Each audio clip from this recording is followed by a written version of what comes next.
The ridge trembled under the distant echoes of gunfire, but Elena Torres didn't flinch. She lay still in the dust, her cheek pressed against the cold steel of her Barrett. 50, the weapon the SEAL general had mocked just hours earlier. A toy he had laughed in front of the entire briefing room. Now, as radio static crackled with the terrified voices of trapped Marines 3 kilometers away, Elena tightened her grip. She could hear the fear bleeding through every transmission, and she knew if she missed, they were gone. Before I tell you what happened next, tell me in the comments where you re-watching from. I love knowing who's listening. Elena exhaled slowly, the air sharp with desert cold. She wasn't just battling the insurgents hidden in the ruins below. She was battling the echo of the general's dismissive sneer. He didn't know her past. He didn't know about the promise she once made on a hospital floor, holding her father's hand as machines beeped their final notes. Never let them underestimate you. She'd carried that vow like a second heartbeat. Hours earlier, she had walked into the operations tent carrying the Barrett on her shoulder. The room had gone quiet, but not in the way she'd hoped. General Mason's eyes had landed on the rifle, then on her. "You think you can handle that thing?" He'd mocked, smirking. "That toy weighs more than you." She wanted to snap back. Instead, she swallowed her pride and nodded. "It's not the size, sir. It's the steadiness." The room had murmured some chuckles, some pity. She'd felt small. She thought she'd never earn their respect. She was wrong. Now, wind crawled over the ridge like a living thing, tugging at loose strands of her hair. Elena adjusted for it, dialing in painstaking corrections. Her hands trembled not from fear, but from the weight of responsibility. Downrange, the Marine's beacon flickered weakly on her scope. They were pinned behind a half-collapsed wall, smoke rising around them like a warning.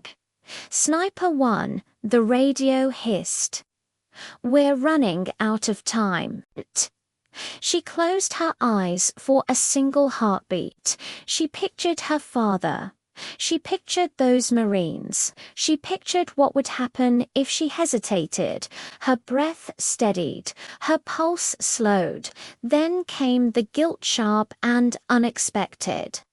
Taking this shot meant ending a life. Saving many meant destroying one. Is that justice? Is that mercy? The question knifed through her. War never offered clean answers, only necessary choices. Elena reopened her eyes. Moral conflict still burned inside her, but clarity cut through it like dawn. Saving them meant she would live with the burden, and she was strong enough for that.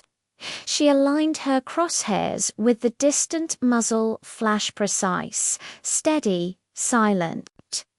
A murmur rose behind her as the general and a handful of soldiers watched from a distance. Dust shifted. Breath held. No one dared speak. Elena squeezed the trigger. The shot cracked like a promise fulfilled. The Barrett roared. The ground shook. Then came stillness.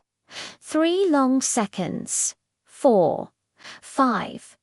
At exactly the 6th second, the enemy rifle dropped from the far-off rooftop. A faint clatter echoed back across the valley. The threat was gone. The Marines erupted over the radio with disbelief, relief, raw gratitude. Some were laughing, some choking up. "Sniper 1, whoever you are, You just saved us." Behind her, the crowd that once doubted her fell into stunned silence. General Mason's face drained of color. His stare dropped to the Barrett, then to Elena, as if seeing both for the first time. "That wasn't a shot," he finally whispered. "That was impossible." Elena didn't look at him. She just kept breathing, steady and disciplined, as if the world hadn't just shifted. But when the rescued Marines were brought back to base, they surrounded her in a wave of emotion hands, gripping her shoulders. Quiet thank yous whispered like prayers. Community, humanity. Every reaction chipped away at the loneliness she'd carried for years. The general approached last. He removed his cap. No mockery now, only humility. "I was wrong," he said quietly. "About the rifle. About you." A pause. A breath. "Your toy just saved lives I'm responsible for." I won't forget that Elena didn't need his validation, but the acknowledgement felt like a hand lifting a weight she carried alone for far too long. In the quiet that followed, she realized something. Strength wasn't loud. Strength wasn't boastful.